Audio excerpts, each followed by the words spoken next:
Hey everyone, welcome to सरकारी eight once again. तो इस वीडियो में जो है मैं आप सभी के साथ एक मोस्ट इंपॉर्टेंट डिस्कशन करने वाला हूं, जो कि UP BSc nursing entrance exam 2024 के रिगार्डिंग रहने वाला है।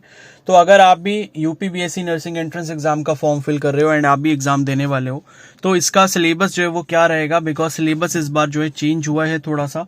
तो सिलेबस में क्या क्या चेंजेस देखने को मिले हैं और एग्जाम पैटर्न किस तरीके का रहेगा, नेगेटिव मार्किंग होगी या नहीं होगी, पेपर आपका किस भाषा में रहेगा, हिंदी में होगा, इंग्लिश में होगा, और उसके बाद जो है पेपर की तैयारी आप जो है किस तरीके से कर सकते हैं, आपको पहले किन चीजों पर फोकस करना चाहिए जिस हिसाब से आपके पास टाइम अभी बचा हुआ है। तो इन सभी पॉइंट्स के ऊपर हम लोग डिस्कशन करेंगे। तो आप सभी से रिक्वेस्ट है कि वीडियो को पूरा एंड तक देख लें, और बाकी अगर आप चैनल पर नए हैं तो जरूर सब्सक्राइब कर लें और बेल आइकन को प्रेस कर लें, बिकॉज जल्दी ही मैं कुछ आपके लिए लेकर आऊंगा जो आपको एग्जाम में काफी ज्यादा हेल्प करेगा। ठीक है, तो एप्लीकेशन फॉर्म जो है अभी यहाँ पर रिलीज हो चुका है। इस पर मैंने वीडियो भी डाल दी थी किस तरीके से फिल करना है, तो आपको चैनल पर मिल जाएगी, देख सकते हो। तो इसकी जो लास्ट डेट है एप्लीकेशन फॉर्म की वो अभी 29 मई है, तो काफी टाइम है आपके पास फॉर्म फिल करने का। और बात करें इसके एग्जाम पैटर्न की, तो हम लोग थोड़ा सा नीचे जाते हैं जहां पर एग्जामिनेशन के बारे में डिटेल्स लिखी है। ठीक है, तो देखो पहली चीज तो ये है कि आपका जो एग्जाम है वो 14 जून 2024 को होने वाला है। ठीक है, तो हम ये कह सकते हैं कि भाई अभी भी लगभग आपके पास जो है 40 दिन का समय है। ठीक है, तो 40 डेज का समय आपके पास है एंड 40 दिन में भी आप लोग अच्छे से अपनी तैयारी को कर सकते हो। बहुत अच्छा समय आपके पास, 40 दिन काफी होते हैं। तो अगर आपने मान लो कुछ भी अभी ढंग से नहीं पढ़ा है, या अभी आप एक मिड स्टेज में हो जहां पर आपको समझ नहीं आ रहा है कि क्या पढ़ना चाहिए क्या नहीं पढ़ना चाहिए, तो अभी भी आप अपनी प्रिपरेशन को बहुत अच्छे से कर सकते हो। ठीक है, तो आपका जो यहाँ पर एग्जाम रहेगा वो आप देख सकते हो यहाँ पर 3 घंटे 20 मिनट का रहेगा। ठीक है, बिकॉज इस बार जो इन्होंने टाइमिंग लिखी है आप देख सकते हो 11 बजे से लेके 2:20 तक लिखा हुआ है इन्होंने। ठीक है, तो 2:20 तक का मतलब क्या हो गया, 3 घंटे 20 मिनट का आपका एग्जाम रहेगा, जैसे आपका नीट का पेपर होता है 3 घंटे 20 मिनट का। ठीक है, तो ये जो आपका एग्जाम है 14 जून 2024 फ्राइडे को रहने वाला है। 200 मिनट का ये एग्जाम होगा। तो पिछली बार तक ये क्या करते थे, 180 मिनट होता था शायद टाइमिंग, 3 घंटे का होता था, लेकिन इस बार इन्होंने 3 घंटा 20 मिनट यानी कि 200 मिनट कर दिया। तो टाइम तो आपको भरपूर यहाँ पर दिया जा रहा है, और 200 मिनट है और 200 ही क्वेश्चन आपको करने हैं, यानी कि आपको ऑन एन एवरेज एक क्वेश्चन के लिए पूरा 1 मिनट दिया जाएगा। ठीक है, तो टाइम बहुत अच्छा खासा है, आप पूरा पेपर जो है 2 बार कर सकते हो, उतना टाइम आपके पास दिया गया है। अब यहाँ पर बात करें कि इस बार जो आपका एग्जाम है वो बाइलिंगुअल होगा, यानी कि इंग्लिश और हिंदी दोनों ही लैंग्वेजेस में आपको क्वेश्चन देखने को मिलेंगे, जो कि पिछले साल तक सिर्फ और सिर्फ इंग्लिश में मिलते थे। तो ये भी बहुत अच्छी बात है उन कैंडिडेट्स के लिए, खासकर जो हिंदी मीडियम से थे और उनको यहाँ पर एग्जाम देने में दिक्कत होती थी। तो इस बार जो है वो हिंदी मीडियम में भी अपना पेपर दे सकते हैं और इंग्लिश में भी आपको क्वेश्चंस मिलेंगे। और आपका जो पेपर होगा वो एमसीक्यू टाइप होगा, यानी कि एक क्वेश्चन होगा, उसके 4 ऑप्शन होंगे, और ओएमआर शीट पर जो है आपको अपने आंसर्स मार्क करने पड़ेंगे। कहने का मतलब है कि आपको एक पेपर की बुकलेट दी जाएगी जिसमें क्वेश्चंस होंगे, 200 क्वेश्चन होंगे और सेक्शन वाइज होंगे। ठीक है, और वो 200 क्वेश्चंस के साथ आपको क्या मिलेगी, एक ओएमआर शीट मिलेगी। ओएमआर शीट कैसे फिल करनी होती है इस पर भी मैं वीडियो बना दूंगा कि ओएमआर शीट में आपको आंसर्स कैसे फिल करने होंगे। तो 200 क्वेश्चंस के लिए आपको 200 क्वेश्चन वाली जो ओएमआर शीट है वो आपको दे दी जाएगी, जिसको आप ब्लैक बॉल पॉइंट से फिल कर पाओगे। ठीक है, उसके बाद बात करें यहाँ पर मार्क्स की, तो हर एक क्वेश्चन सही करने पर आपको 1 नंबर दिया जाएगा, और अगर आप गलत आंसर कर देते हो या क्वेश्चन को छोड़ देते हो तो उसमें आपको 0 मार्क्स दिए जाएंगे, यानी कि कोई भी मार्क्स की कटौती या नेगेटिव मार्किंग यहां नहीं होगी। तो सिंगल करेक्ट आंसर करने पे आपको 1 मार्क दिया जाएगा, अगर आप क्वेश्चन को गलत कर देते हो या खाली छोड़ देते हो तो आपको 0 मार्क्स मिलेंगे उसके, यानी कि नेगेटिव मार्किंग नहीं है। तो मेरी आपके लिए यही राय है कि आप जो है 200 के 200 क्वेश्चंस अटेम्प्ट जरूर करके आए, कोई भी क्वेश्चन को छोड़े ना, बिकॉज यहाँ पर नेगेटिव मार्किंग नहीं है। अब बात करते हैं यहाँ पर सिलेबस की। तो सिलेबस आप यहाँ पर देख सकते हो, इन्होंने 5 सब्जेक्ट इस बार लिखे हैं। पिछली बार तक क्या होता था, जनरल नॉलेज यानी कि जीके के क्वेश्चन भी पूछे जाते थे, लेकिन इस बार जो है इन्होंने जीके को हटा दिया है। तो पहला जो सब्जेक्ट है वो है नर्सिंग एप्टीट्यूड, दूसरा है फिजिक्स, तीसरा है केमिस्ट्री, चौथा बायोलॉजी, और उसके बाद 5वां जो सब्जेक्ट है वो क्या है, इंग्लिश है। ठीक है, तो 20-20% यहाँ पर लिखा है। 20% का मतलब अगर आप 200 का 20% निकालोगे तो वो होता है 40, यानी कि 40 क्वेश्चन जो है आपको हर सब्जेक्ट से यहाँ पर मिलने वाले हैं। यानी कि नर्सिंग एप्टीट्यूड के 40 क्वेश्चन मिलेंगे, फिजिक्स के 40 मिलेंगे, केमिस्ट्री के 40 मिलेंगे, बायोलॉजी के 40 मिलेंगे, और इंग्लिश के भी 40 क्वेश्चंस आपको देखने को मिलेंगे। ठीक है, तो अभी हम अगर पीछे तक का जो मतलब पिछली बार तक का अगर हम एग्जाम यहाँ पर देखें तो वहां पर यही देखने को मिलता है कि यहाँ पर जो ज्यादातर क्वेश्चंस हमको देखने को मिलते हैं काफी बेसिक क्वेश्चंस पूछे जाते हैं। ठीक है, बट ये है कि हर साल इनका पैटर्न कुछ ना कुछ थोड़ा बहुत चेंज होता ही रहता है। तो हम ऐसा भी नहीं कह सकते कि भाई पिछले साल की तरह इस साल भी पेपर आसान आएगा या क्वेश्चंस का लेवल नीचे होगा। क्या पता इन्होंने टाइम अगर इंक्रीज कर दिया, 200 क्वेश्चंस कर दिए हैं, ठीक है, और साथ में इन्होंने अगर जीके को रिमूव कर दे तो क्या पता क्वेश्चंस का लेवल ये अच्छे देने लग जाए। बट ये है कि हमको ये दोनों चीजें समझ के कि पेपर इनका थोड़ा इजी भी हो सकता है और पेपर थोड़ा इनका मॉडरेट लेवल का भी हो सकता है, तो इसको ध्यान में रखते हुए हमें जो एग्जाम की तैयारी करनी है, ठीक है। और वो आप तैयारी कैसे कर सकते हो, सबसे पहले जो है आपको बेसिक साइंस पढ़ना होगा, ठीक है। मतलब पहले क्या करो, देखो इंग्लिश और नर्सिंग एप्टीट्यूड, इस पर मैं वीडियो अलग से बनाऊंगा कि इसकी तैयारी आपने कैसे करनी है, और फिजिक्स और केमिस्ट्री और बायोलॉजी की मैं बात कर लेता हूं इस वीडियो में कि इसकी तैयारी आपको कैसे करनी है। तो इंग्लिश और नर्सिंग एप्टीट्यूड की वीडियो वो जरूर देख लेना। उसके लिए अगर आप चैनल पर नए हो तो सब्सक्राइब कर लो ताकि आपको नोटिफिकेशन जो है उस वीडियो का मिल जाए।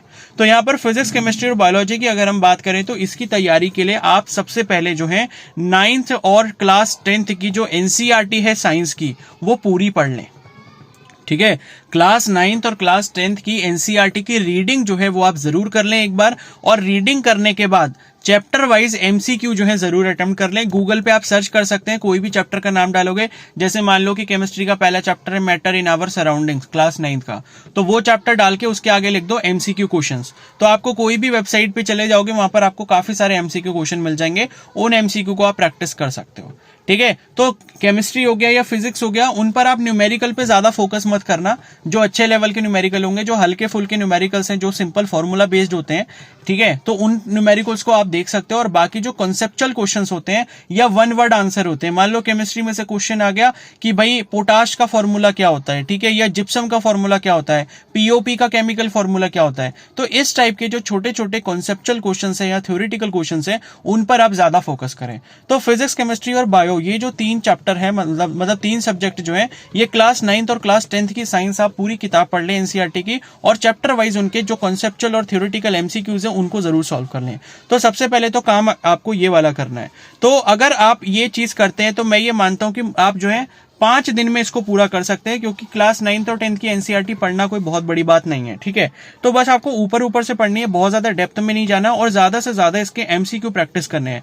जैसे मैंने बताया कि भाई जिप्सम का फॉर्मूला क्या हो गया, पोटाश का क्या हो गया, क्विक लाइम किसे कहते हैं, सोडा लाइम किसे कहते हैं, वॉशिंग सोडा का फॉर्मूला क्या होता है, बेकिंग सोडा क्या होता है, ठीक है, वॉशिंग पाउडर क्या होता है, तो ये सारे फॉर्मूले वगैरह आपको केमिकल फॉर्मूला जैसे हो गए, और उसी तरीके से बायो के क्वेश्चन हो गए, उसी तरीके से आपके फिजिक्स के क्वेश्चन हो गए। फिजिक्स में जैसे कि इंपल्स क्या होता है, इंपल्स का फॉर्मूला क्या होता है, मोमेंटम क्या होता है, ठीक है, फोर्स का फॉर्मूला क्या होता है, न्यूटन्स थर्ड लॉ क्या है, Newton's second law of motion क्या है। तो इस टाइप के जो बेसिक क्वेश्चन है वो आपको सबसे पहले करने हैं, बिकॉज यहां पर बेसिक क्वेश्चन भी पूछे जाते हैं, ठीक है। उसके बाद जब आप 5-6 दिन में इतना कर लेते हो, एनसीईआरटी क्लास 9th और 10th की पढ़ लेते हो, तो आप ये समझो कि जो आपका 40-40-40 यानी कि 120 नंबर का पेपर जो है, उसमें से आप अगर इतना भी कर लेते हो 9th और 10th का, तो 120 में से मैं ये मानता हूं कि 40-50 नंबर आप आराम से बना ले जाओगे, ठीक है। मतलब ये कि 25-30 क्वेश्चन आप आराम से जो है 60 क्वेश्चन में से कर पाओगे। अब अगर उसके बाद हम बात करें कि 11th और 12th का जो सिलेबस पढ़ना है, बिकॉज इन्होंने ये लिखा आगे कि इंटरमीडिएट स्टैंडर्ड क्लास 12th का सिलेबस होना चाहिए, लेकिन आप कभी भी ये मत समझना कि सिर्फ और सिर्फ 12th का क्वेश्चन यहाँ पर पूछे जाएंगे, यहाँ पर 11th से भी सिलेबस आता है। तो यहाँ पर मैं आपको कहूंगा कि सबसे पहले आप 12th के जो इंपॉर्टेंट चैप्टर्स हैं वो खत्म करें। अब इंपॉर्टेंट चैप्टर्स के बारे में कैसे आप पता लगाओगे भाई, इंपॉर्टेंट चैप्टर्स के बारे में आप ऐसे पता लगा सकते हो, नीट का आप वो देख सकते हो, नीट में जो क्वेश्चंस हैं उनका किस चैप्टर से वेटेज ज्यादा रहता है, तो उन चैप्टर्स को आप फिजिक्स, केमिस्ट्री और बायोलॉजी में पहले खत्म कर लो। कौन से? क्लास 12 के। और क्लास 12 जब आपका खत्म हो जाता है उसके बाद आप क्लास 11 के कर लो। तो जो सबसे ज्यादा इंपॉर्टेंट वेटेज रखते हैं, जैसे अगर मैं क्लास 12 की फिजिक्स की बात करूं तो क्लास 12 की फिजिक्स में मॉडर्न फिजिक्स हो गया, ठीक है, ऑप्टिक्स हो गया, और उसके बाद जो है आपका करंट इलेक्ट्रिसिटी हो गया, और एक जो लास्ट वाला चैप्टर है आपका सेमीकंडक्टर वाला जो है, ठीक है। तो ये कुछ 3-4 चैप्टर ऐसे हैं जिनसे बहुत ज्यादा नीट में क्वेश्चंस आते हैं, तो उसी के बेसिस पर आप उसको इंपॉर्टेंस देख सकते हो और आप ये समझ सकते हो कि भाई ये 4 चैप्टर जो है फिजिक्स में, 4 यूनिट जो है क्लास 12 की फिजिक्स में सबसे ज्यादा इंपॉर्टेंट है, तो हमें ये पहले करनी चाहिए। और उनको आप YouTube पर किसी भी वन शॉट वीडियो से कंप्लीट कर सकते हो। उनके न्यूमेरिकल जरूर प्रैक्टिस कर लेना जो सिंपल फॉर्मूला बेस्ड न्यूमेरिकल होते हैं। तो ऐसे करते करते पहले आप 12th की फिजिक्स, 12th की केमिस्ट्री और 12th की बायो खत्म कर लेंगे, और उसके बाद 11th की फिजिक्स, 11th की केमिस्ट्री और 11th की बायो खत्म कर लेंगे। तो इस तरीके से आपका फिजिक्स, केमिस्ट्री, बायोलॉजी वाला पोर्शन आराम से खत्म हो जाएगा। ठीक है। तो देखो मैं आपको बताऊं कि अगर भाई आपको अच्छे टॉप कॉलेज चाहिए, जैसे कि केजीएमयू लखनऊ हो गया, एसजीपीजीआई लखनऊ हो गया, या फिर आपका आरएमएल लखनऊ हो गया, तो ये जो आपके 2-3 अच्छे कॉलेजेस हैं, अगर आपको ये चाहिए तो आप ये मान के चलो कि अगर आप जनरल कैटेगरी के कैंडिडेट हो तो कम से कम आपको 160 नंबर यहां पर लाने होंगे।